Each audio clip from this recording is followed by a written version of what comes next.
닛산은 한 해 동안 100조 원어치 차를 팔았습니다. 그런데 6조 원을 까먹었어요. 차를 팔면 팔수록 손해를 본 겁니다. 도대체 어떻게 이런 일이 가능할까요?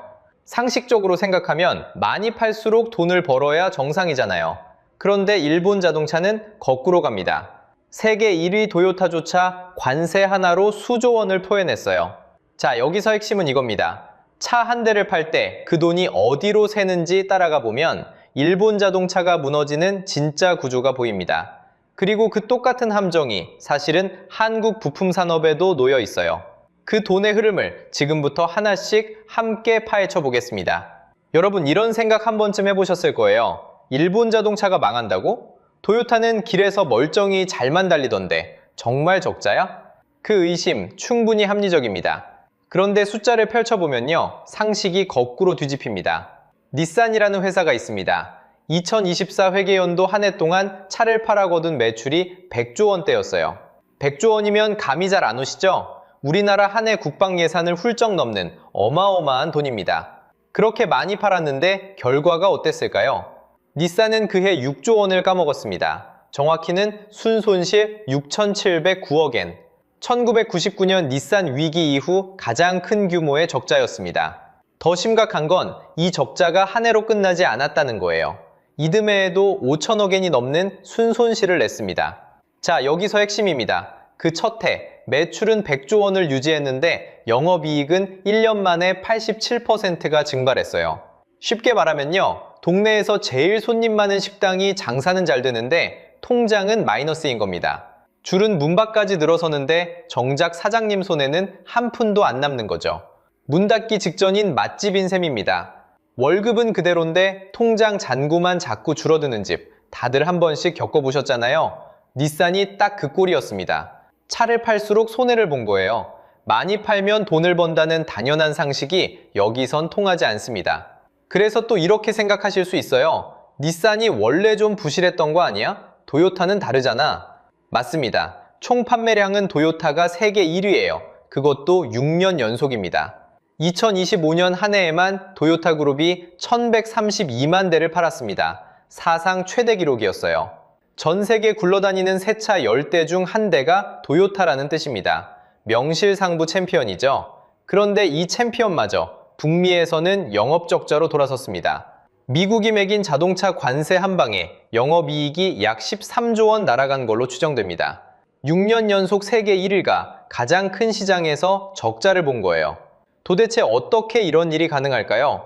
상식적으로 생각하면 제일 많이 만들고 제일 많이 파는 회사가 가장 돈을 잘 벌어야 정상입니다. 그런데 일본 자동차는 1등도 2등도 똑같이 거꾸로 가고 있어요. 분명히 잘 팔리는데 손에 쥐는 게 없습니다. 그렇다면 그 돈은 다 어디로 사라진 걸까요? 100조 원을 벌고도 6조 원이 비는 이 구멍 말입니다. 그 돈이 도대체 어디로 샜는지 첫 번째 구멍부터 하나씩 열어보겠습니다. 차 한 대를 팔 때 그 돈은 공장을 나서기도 전에 새기 시작합니다. 첫 번째 구멍은 바다 건너에 있습니다. 차는 그대로입니다. 공장도, 직원도, 부품도 어제와 똑같죠? 그런데 어느 날 갑자기 손해가 커졌습니다. 도대체 무엇이 달라진 걸까요? 답은 바다 건너에 있습니다. 일본 차가 가장 많이 파는 시장, 바로 미국이에요. 여기서 첫 번째 구멍이 뚫립니다. 미국은 일본에서 들어오는 차에 관세를 매기기 시작했습니다. 한때 그 세율이 27.5%까지 올라갔어요. 쉽게 말하면요, 미국이라는 나라의 국경을 넘을 때마다 통행세를 떼이는 겁니다. 차 한 대가 들어올 때마다 일정 금액이 그냥 사라지는 거죠. 차값의 4분의 1이 넘는 돈을 국경에서 떼인다고 생각해보세요. 3천만 원짜리 차라면 700만 원 넘게 증발하는 셈입니다. 그 돈을 누가 메울까요? 미국 소비자가 다 부담하면 차가 안 팔립니다. 그래서 회사가 상당 부분을 떠안았어요. 팔수록 손해라는 말이 여기서 시작됩니다. 2025년 7월 미국과 일본이 협정을 맺으면서 세율은 15%로 내려왔습니다. 적용은 그해 9월 16일부터였죠. 하지만 그 전까지 일본 차는 고율 구간을 그대로 통과했습니다. 가장 비싼 통행세를 내던 바로 그 시기에 적자가 터진 겁니다. 규모를 한번 볼까요? 세계 1위 도요타가 이 관세로 약 95억 달러를 토해낸 걸로 추정됩니다. 우리 돈으로 약 13조 원입니다. 어지간한 대기업 한 곳의 1년 매출이 관세 하나로 통째로 날아간 셈이에요. 더 위태로운 회사도 있습니다. 스바루라는 일본 회사인데요. 이 회사는 미국 매출 의존도가 약 70%에 달합니다. 10대 팔면 7대를 미국에서 파는 구조예요. 미국이 기침을 하면 스바루는 몸살을 앓는 겁니다. 관세 직격탄이 그대로 꽂혔습니다. 그런데 여기서 의문이 듭니다. 왜 일본 차만 이렇게 크게 흔들렸을까요? 미국에서 차 파는 회사가 한둘이 아닌데 말이죠. 핵심은 어디서 만드느냐입니다. 일본 차는 상당수를 일본에서 만들어 바다 건너로 실어 보냅니다. 그러니 국경마다 통행세를 고스란히 뒤집어 쓰죠. 길을 한번 깔아두면 계속 그 길로 다닐 수밖에 없습니다. 공장을 미국에 새로 짓는 데 드는 돈, 이걸 경제학에서는 전환비용이라고 부릅니다. 쉽게 말해 길을 바꾸려면 도로를 처음부터 새로 까는 값이 든다는 뜻이에요. 그 값이 무서워 일본은 옛길을 고집했고 관세라는 통행세를 피하지 못했습니다. 자, 여기서 핵심입니다. 관세는 표면일 뿐이에요. 협정으로 세율이 내려가도 적자는 쉽게 멈추지 않습니다. 진짜 구멍은 따로 있거든요. 그 구멍은 바다 건너가 아니라 차 안쪽에 있습니다. 일본 차를 한번 뜯어보면요. 그 안에 쌓인 부품 더미에 진짜 비밀이 숨어 있습니다. 여기서 여러분이 꼭 아셔야 할 숫자가 하나 있습니다. 가솔린차 한 대에 들어가는 부품은 대략 3만 개입니다. 그런데 전기차로 넘어가면 이 숫자가 약 1만 개로 줄어듭니다. 부품의 3분의 2가 통째로 사라지는 거예요. 엔진도, 변속기도, 복잡한 배기장치도 다 빠집니다. 자, 여기서 핵심입니다. 일본 자동차의 30년 강점이 바로 이 3만 개에 숨어 있었습니다. 일본에는 K레츠라는 게 있습니다. 쉽게 말하면요. 완성차 회사를 중심으로 수백 개 부품 협력사가 한 가족처럼 엮인 거대한 생태계예요. 부품 하나하나를 30년 거래한 협력사가 정성껏 만드니 품질이 좋았습니다. 도요타와 닛산이 세계를 제패한 비결이 바로 이 끈끈한 대가족이었거든요. 그런데 전동화 시대가 오면서 이 강점이 가장 무거운 족쇄로 돌변합니다. 부품이 1만 개로 주는데 협력사는 그대로 3만 개 시절에 묶여 있는 거예요. 상식적으로 생각하면 일감 없는 협력사는 정리하면 됩니다. 그런데 못합니다. 30년 같이 산 대가족인데 한 명도 내보낼 수가 없는 거죠. 이걸 경제학에서는 매몰 비용이라고 부릅니다. 이미 공장에 부어버려서 되찾을 수 없는 돈이라 아까워서 발을 못 빼는 겁니다. 자, 그럼 이 족쇄가 지갑에서 어떻게 돈을 빼가는지 차 한 대를 직접 뜯어보겠습니다. 숫자로 보면요, 정체가 선명해집니다. 일본 차 한 대 값을 약 3천만 원이라고 해봅시다. 여러분이 3천만 원을 냈어요. 이 돈이 회사에 다 남을까요? 천만에요. 먼저 강철과 알루미늄 같은 재료비가 빠집니다. 업계에선 차값의 절반 안팎으로 봐요. 대략 1,500만 원이 여기서 사라집니다. 다음은 그 3만 개 부품을 만드는 협력사 몫입니다. 하청 마진까지 얹어주면 대략 600만 원이 K레츠 대가족에게 흘러갑니다. 이제 900만 원이 남았네요. 여기서 공장 근로자 인건비로 또 400만 원쯤이 나갑니다. 일본은 인건비 부담도 만만치 않거든요. 결국 3천만 원짜리 차를 팔아서 남는 건 고작 500만 원입니다. 그런데 진짜 문제는 지금부터예요. 여기서 고정비라는 게 덮칩니다. 차를 한 대도 안 팔아도 매달 나가는 돈이에요. 공장 유지비, 협력사 지원금, 연구비가 줄줄이 빠집니다. 부품이 1만 개로 줄어 라인은 절반만 돌아가는데 공장 임대료와 설비값은 3만 개 시절 그대로 나갑니다. 덩치가 너무 커서 오히려 비용이 더 드는 상태. 이걸 규모의 비경제라고 합니다.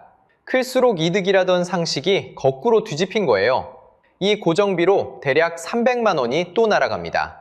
남은 200만 원에서 마지막으로 미국 관세까지 떼이면요. 결국 3천만 원짜리를 팔아서 회사 손에 쥐는 건 단돈 100만 원 안팎입니다. 차 한 대 팔 때마다 거의 남는 게 없는 거죠. 자, 이제 닛산이 왜 100조 원을 팔고도 6조 원을 까먹었는지 보이시죠? 한 대당 이윤이 이렇게 얇으니 조금만 삐끗해도 통째로 적자입니다. 그래서 닛산은 결국 칼을 빼들었습니다. 17개 공장 중 7개를 닫기로 했어요. 절반 가까이를 드러내는 겁니다. 직원은 약 2만 명을 줄입니다. 전체의 15%. 그러니까 7명 중 1명이 짐을 싸는 셈이에요. 만들 수 있는 차도 350만 대에서 250만 대로 깎습니다. 1년에 100만 대만큼 공장을 통째로 접는 규모입니다. 길을 바꾸려면 새 도로를 까는 돈, 즉 전환 비용이 어마어마했기에 닛산은 이렇게 살을 도려내는 길밖에 없었던 거죠. 이게 바로 K-레츠라는 족쇄의 정체입니다. 한때 세계를 제패한 끈끈함이 이제는 발목을 잡고 놔주지 않는 거예요. 그런데 이 족쇄를 단번에 풀어줄 단 하나의 탈출구가 있었습니다. 부품을 3분의 1로 줄여주는 그 길, 바로 전기차였죠.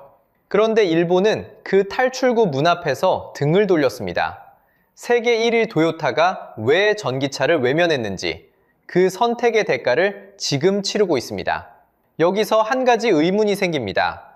기술 1등이라는 일본이 왜 전기차 앞에서 발을 멈췄을까요? 사실 도요타는 전기차를 못 만든 게 아닙니다. 안 만든 쪽에 가깝습니다. 정확히는 만들다가 되었습니다. 도요타가 야심차게 내놓은 첫 순수 전기차가 BG4X였습니다. 2022년의 일이었죠. 그런데 출시 2달 만에 사고가 터집니다. 달리던 차의 바퀴가 헐거워지는 결함이었어요. 결국 팔린 차를 전부 걷어들이는 전량 리콜에 들어갔습니다. 세계 최초로 하이브리드를 양산한 그 도요타가 정작 순수 전기차에선 바퀴 하나를 제대로 못 잡았던 겁니다. 그러면 일본은 그동안 무엇을 팔고 있었을까요? 답은 하이브리드였습니다. 숫자로 보면요, 일본 안에서 순수 전기차 비율은 1%대에 머뭅니다. 100대 팔리면 한두 대 꼴이라는 뜻이에요. 반면 세계 평균은 약 20%에 이릅니다. 5대 중 1대가 전기차라는 겁니다. 그 사이 일본 시장은 하이브리드가 약 35%를 차지했습니다. 휘발유와 전기를 섞어 쓰는 차로 시장이 쏠려버린 거죠. 자, 여기서 비교를 한번 해보겠습니다. 세계는 전기차로 핸들을 꺾는데 일본만 하이브리드라는 익숙한 길에 머물러 있었습니다. 잘하던 것에 갇혀 새 길을 외면한 셈이죠. 경제학에서는 이걸 혁신가의 딜레마라고 부릅니다. 1등이 자기 성공에 발이 묶여 다음 판을 놓치는 현상을 말하는 겁니다. 등을 돌린 건 도요타만이 아니었습니다. 혼다는 더 노골적이었어요. 혼다는 2025년 5월에 충격적인 결정을 내립니다. 미국에 내놓으려던 전기차 3종류를 한꺼번에 취소한 거예요. 여기에 더해 이미 부어둔 전기차 사업비를 대규모로 손실 처리했습니다. 그 규모가 수조 원에 이릅니다.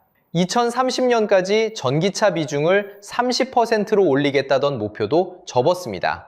그러고는 다시 하이브리드 쪽으로 핸들을 돌렸어요. 일본 자동차 큰 3곳 가운데 전기차에서 가장 크게 뒷걸음질 친 회사가 바로 혼다였습니다. 그럼 도요타는 그 시간에 무엇을 보고 있었을까요? 놀랍게도 시선은 자동차 너머에 가 있었습니다. 도요타는 우분시티라는 미래 도시를 짓겠다고 발표했습니다. 자동차 회사가 아예 도시 하나를 실험장으로 세우겠다는 거였죠. 2020년 초의 일이었습니다. 게다가 달 탐사용 차량까지 손을 댑니다. 미래라는 큰 그림에 눈을 두는 사이 코앞의 전기차 경쟁은 뒷순위로 밀렸던 거예요. 그러면 그 빈자리는 누가 채웠을까요? 중국의 비아디였습니다. 비아디는 2025년에 순수 전기차를 약 226만 대 팔았습니다. 전기차의 대명사였던 테슬라까지 제치고 세계 1위에 올랐어요. 도요타가 도시와 달을 바라보는 동안 전기차 왕좌는 중국 회사가 가져간 겁니다. 1등이 도망친 자리를 후발주자가 통째로 삼킨 거죠. 물론 여기서 짚고 넘어가야 할 부분이 있습니다. 그렇다고 도요타가 당장 1위에서 밀려난 건 아니에요. 도요타는 2025년에도 세계 판매 1위 자리를 지켰습니다. 하이브리드가 워낙 잘 팔린 덕분이었습니다.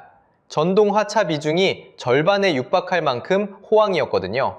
그러니까 도요타의 하이브리드 전략은 적어도 지금까지는 돈을 벌어다 주고 있는 셈입니다. 하지만 바로 거기에 함정이 있습니다. 지금 잘 되는 그 길이 다음 판에서도 통할까요? 세계가 전기차로 방향을 트는 동안 익숙한 길만 고집한 대가는 천천히 청구서로 돌아오는 법입니다. 그런데 진짜 무서운 일은 일본 안방에서 벌어지는 게 아닙니다. 일본 자동차가 수십 년간 손에 쥐고 있던 해외 텃밭, 바로 그곳에서 지금 더 무서운 일이 벌어지고 있거든요. 지구 반대편 브라질과 동남아에서 일본 자동차의 지도가 통째로 다시 그려지고 있습니다. 자, 여기서 핵심입니다. 지금까지는 일본 안방의 이야기였죠? 그런데 진짜 무서운 일은 바다 건너에서 벌어지고 있습니다. 일본 자동차가 수십 년간 지배하던 해외 텃밭이 있습니다. 바로 브라질과 동남아예요. 그 땅에서 지금 지도가 통째로 다시 그려지고 있습니다. 먼저 브라질을 보겠습니다. 2025년 브라질에서 현대차가 약 19만 9천 대를 팔았어요. 점유율 10%로 시장 4위입니다. 그런데 도요타는 약 12만 대에 그쳤습니다. 점유율 6.1%, 5위로 밀렸어요. 현대차가 도요타를 추월한 겁니다. 더 놀라운 건 격차의 속도예요. 2024년만 해도 두 회사 차이는 고작 2,000대였습니다. 그게 2025년엔 약 7만 7천 대로 벌어졌어요. 1년 만에 격차가 수십 배로 벌어진 셈입니다. 도대체 무슨 일이 벌어진 걸까요? 답은 현지화에 있었습니다. 브라질은 수입차에 35% 관세를 매겨요. 그런데 현대차는 일찌감치 현지 공장을 지었습니다. 게다가 브라질 신차의 70에서 80%는 플렉스 연료차예요. 쉽게 말하면요, 휘발유든 에탄올이든 다 먹는 잡식 엔진입니다. 현대차는 여기에 맞춰 차를 만들었어요. 반면 일본 차는 본국에서 만든 차를 그대로 실어보내는 방식을 고수했습니다. 현지 입맛에 맞추는 적응이 늦었던 거죠. 한쪽은 그 나라 흙에 뿌리를 내렸고 다른 한쪽은 멀리서 배로 실어 날랐습니다. 결과는 안방 챔피언의 자리가 뒤바뀌는 것으로 나타났어요. 그런데 진짜 무서운 선수는 따로 있습니다. 바로 중국의 비아디예요. 2025년 브라질에서 팔린 전기차 10대 중 9대가 비아디였습니다. 비아디는 브라질 카마사리에 거대한 공장을 짓고 있어요. 연간 생산 능력이 30만 대에 이를 계획입니다. 현대차 현지 공장보다도 큰 규모예요. 자, 이제 동남아로 가보겠습니다. 이곳은 일본차의 가장 단단한 성벽이었습니다. 태국 같은 곳은 점유율이 90%에 육박했거든요. 그런데 그 성벽이 70%대로 내려앉고 있습니다. 비아디와 중국 업체들이 현지 공장을 세우며 파고든 결과예요. 베트남은 더 상징적입니다. 혼다는 베트남 이륜차 시장에서 점유율 80%대 중반을 쥐고 있었어요. 거의 독점에 가까운 수치죠. 그런데 베트남 토종기업 빈페스트가 전기 오토바바이로 치고 올라왔습니다. 2025년 빈페스트의 판매가 무려 473% 폭증했어요. 게다가 베트남은 2026년 7월부터 하노이 도심에서 내연기관 오토바이를 퇴출하기로 했습니다. 혼다의 텃밭이 발밑부터 흔들리는 거예요. 여기에 결정타가 하나 더 있습니다. 바로 일본차의 자존심이었던 품질이 무너진 사건이에요. 일본 다이하츠는 안전검사를 174건이나 조작했습니다. 그것도 30년에 걸쳐서 말이죠. 일본 정부가 직접 적발해 발표한 사실입니다. 도요타 자회사 히노는 미국에서 배출가스를 조작했어요. 그 대가로 16억 달러, 우리 돈 약 2조 3천억 원의 벌금을 물었습니다. 일본차 하면 떠오르던 단 하나의 믿음, 품질마저 흔들린 겁니다. 텃밭의 점유율도, 마음속의 신뢰도 동시에 빠져나가고 있어요. 여기까지 들으면 그저 남의 나라 이야기 같죠? 멀리 일본과 브라질에서 벌어지는 일처럼 느껴지실 겁니다. 그런데 이 몰락의 각본에는 다음 차례가 적혀 있습니다. 그리고 그 자리에 한국의 이름이 올라가 있을지도 모릅니다. 여기까지 들으면 남의 나라 이야기 같으시죠? 그런데 일본을 무너뜨린 그 족쇄가 한국 자동차 산업의 발밑에도 똑같이 깔려 있습니다. 현대차 그룹은 2025년에 727만 대를 팔아 세계 3위에 올랐습니다. 숫자만 보면 분명히 잘 나가는 거예요. 그런데 진짜 문제는 차가 아니라 그 차를 떠받치는 부품 산업에 있습니다. 우리 부품 산업은 아직도 내연기관 중심으로 짜여 있습니다. 그런데 앞에서 봤듯이 전기차로 넘어가면 부품이 3만 개에서 1만 개로 줄어듭니다. 부품이 줄면 그걸 만들던 일감도 같이 사라지는 거죠. 여기서 핵심은 사람입니다. 한국 자동차 산업은 직접 고용만 약 35만 명입니다. 협력사까지 포함하면 약 100만 명, 업계 추산입니다.